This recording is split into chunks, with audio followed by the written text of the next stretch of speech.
Welcome friends. যদিও এই খবরটি পশ্চিমবঙ্গের নয়, কিন্তু সুপ্রিম কোর্টের একটা সিদ্ধান্ত সারা ভারতবর্ষের জন্যই প্রযোজ্য, যে কারণে আমি এই খবরটি পরিবেশন করছি। যেটা বলা হচ্ছে 6 মাসের মাতৃত্বকালীন ছুটি রয়েছে, সেই সঙ্গে শিশু সন্তানের দেখভালের জন্য 2 বছরের ছুটি যে কোনো মহিলা কর্মীর সাংবিধানিক অধিকার, অর্থাৎ ম্যাটারনিটি লিভ এবং চাইল্ড কেয়ার লিভ, এই জায়গাটা, এই যে ছুটির বিষয়টা, এটাকে সাংবিধানিক অধিকার আখ্যা দিল সুপ্রিম কোর্ট।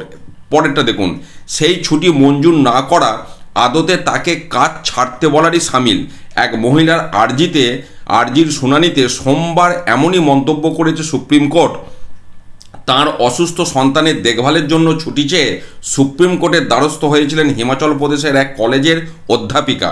এর পরিপ্রেক্ষিতে প্রধান বিচারপতি ডিওয়াই চন্দ্রচূড় এবং বিচারপতি জে.বি. পারদিওয়ালার ডিভিশন বেঞ্চ ওই মন্তব্য করেছে। সেই সঙ্গে হিমাচল সরকারকেও প্রয়োজনীয় নির্দেশ দিয়েছে। অর্থাৎ বারবার যেটা শোনা যায় যে ছুটি কোনো কর্মীর অধিকার নয়, কিন্তু আজকে সুপ্রিম কোর্ট পরিষ্কার জানিয়ে দিল এইখানে যে ছুটির কথা বলা হয়েছে, অবভিয়াসলি আমি সেই ছুটির পরিপ্রেক্ষিতে বলছি, সেটা মহিলা কর্মীর সাংবিধানিক অধিকার।